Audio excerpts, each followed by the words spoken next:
Hello everyone, and welcome to The Last of Us Part 2 review.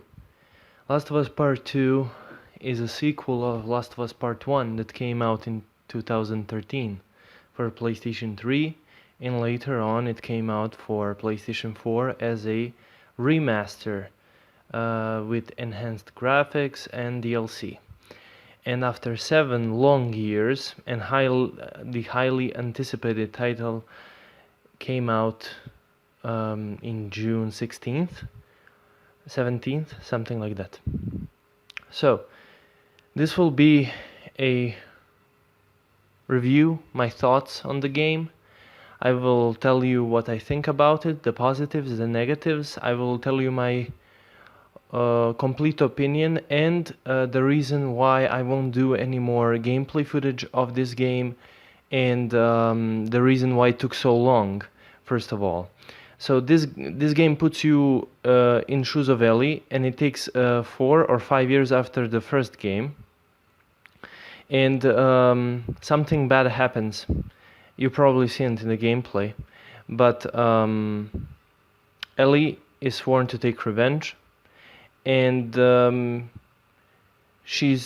whole game is taking her on a path for revenge. The game is split in 2 stories.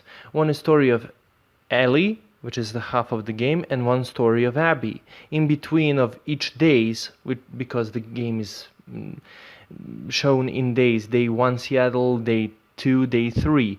After each day there is like a dream sequence or even a flashback. For example, Ellie and Joel go hunting, or Abby with her father. Many players started hating Abby because of what she did in the game, but in honest opinion, even though I really cared about the character that she killed, I also wanted to see her perspective of the story. I wanted to see why was the reason she did that, and why after even saving her life. And in a way, the game felt in a moment like people wouldn't care about Abby, like give me more Ellie, give me more Joel moments. But the more the story was progressing, the more interested I was in playing as Abby and meeting the characters that she knows, and eventually getting to the end of the story. So the reason why I couldn't play record gameplay, and also the reason why it took so long to do all of this is I just had to my computer was like broken. And the second reason is this, and as you can see, I'm crafting my final item on the screen, and I'm sorry for the bad footage. This is shown with my phone, so you can see the trophy. So the final trophy, the platinum, every last one of them pops out. So I got a platinum. For this platinum, it took around 35 to 40 hours to complete. It is a very easy platinum. It just takes a little more time, but not too much. There's not a lot of grinding. Mostly it's just collecting. So as you can see, Ellie as a character is same as Abby. You have things to craft like medical pack, you have Molotov cocktails, stun bomb, you can upgrade it, you can make silencer. These are like tablets. You can upgrade skills which make you like listen better, make your weapons more durable, and so on. You also have journals, which Ellie is always writing like every day what's going on in her life, and her impressions throughout the story, like what's happening, what she's doing. So I'm going to show you a little bit around. And so like you can put a silence pistol, but the silence pistol has only 3 times a shot, and then it's gone. You have to save it, but later if you upgrade you can get better. Also in the game there is a photo mode that I'm going to show you right at this moment. It's kind of funny. It doesn't really allow you to do a lot of freedom. It's not nothing like Ghost of Tsushima, but it's kind of weird. It's all right. I mean, but it's you can make goofy stuff with it, like video moving. So this game is very serious. This game is definitely not meant for younger people. This game is also not perfect. There are lots of bugs, which I will show here, like as you can see, and later you will see in the video. Game is, as I said, the game is very serious toned, lots of violence.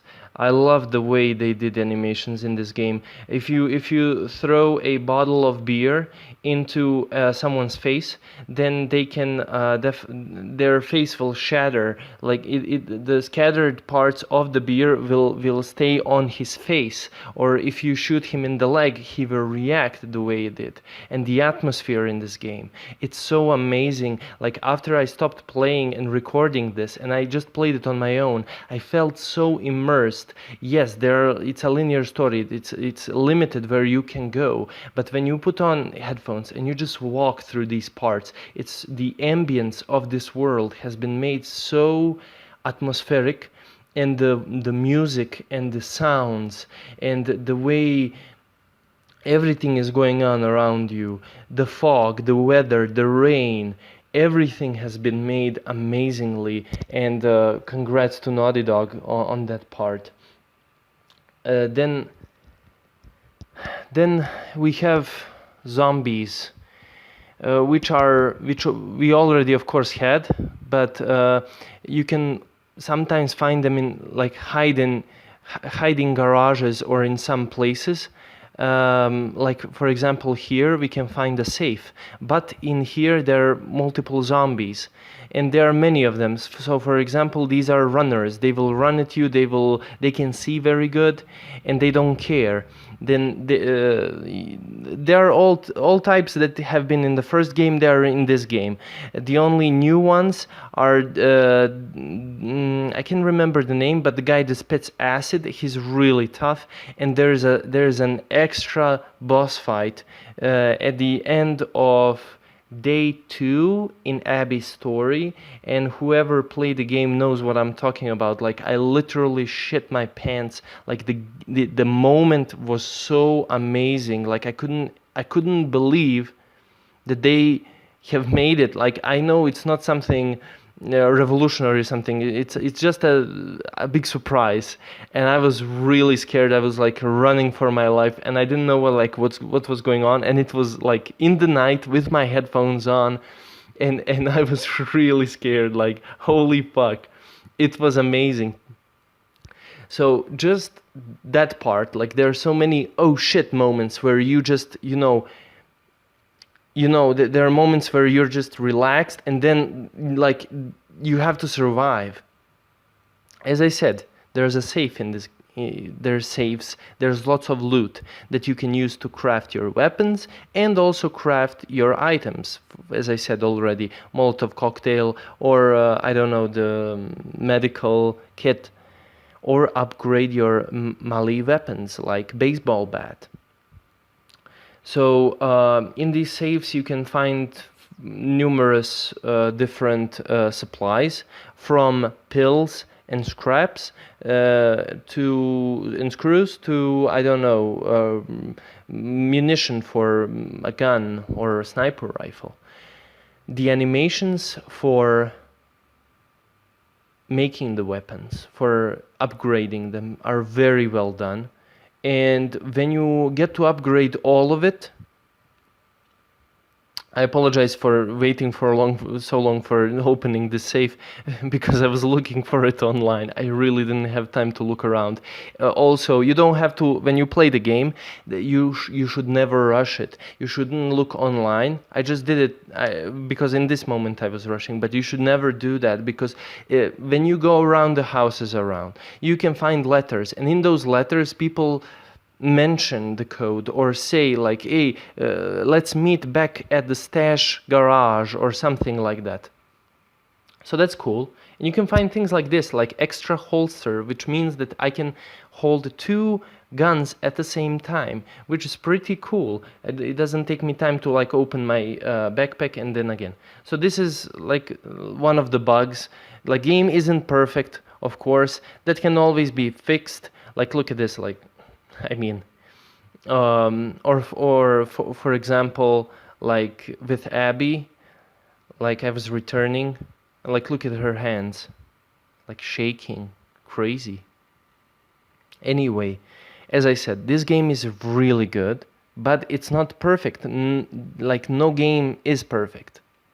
There's always gonna be something, and it's not also for everybody. In a way, they tell the story, like every single aspect of the game that they have improved it in comparison to the previous, from animations, from graphics, from other gameplay features.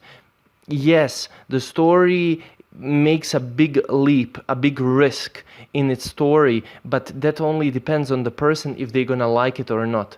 And holy shit, these Seraphites, they're so fucking scary. Like, there are so many. There are two types of human enemies. You have these wolves who are actually like a military group of people who are like stationed on a stadium, and they are like very military and they are very aggressive. But these ones were more interesting to me because they were like hiding in the woods, using bow and arrow. When they want to talk to each other, they are whistling, and which is kind of creepy, but it was pretty cool. Also, what I wanted to say is about this game is that AI, if you play on normal difficulty or lower difficulty, lower only because this game doesn't require, it does not have a trophy on harder levels. So lower difficulty and hard difficulty, the AI on those difficulties, AI is very stupid. Not extremely stupid, but they will rush towards you. They have to improve a little bit on that. But if you are at least a little bit more experienced player, you will play games usually on harder difficulty. Also, there's not a lot of things to say more than all of this. This game is pretty much everything that I wanted in these 7 years. It's not perfect. It cannot be perfect. No game can be perfect. Like I've been saying, I know, I mean, everybody has its own right for its own opinion, of course. But let's say Witcher 3. Somebody would say that's the best game ever, or Skyrim, but all of those games have something that doesn't make them perfect. It will always have a flaw, and people who get offended and haven't played the game, people who have been talking shit how the game is shit, how they killed this character, how they didn't serve him justice, how the game is boring and it's not even long. Let me tell you this. Play the game. Buy the game. $60. It is worth it. It is worth it. And the game, the story, in its own way is really good.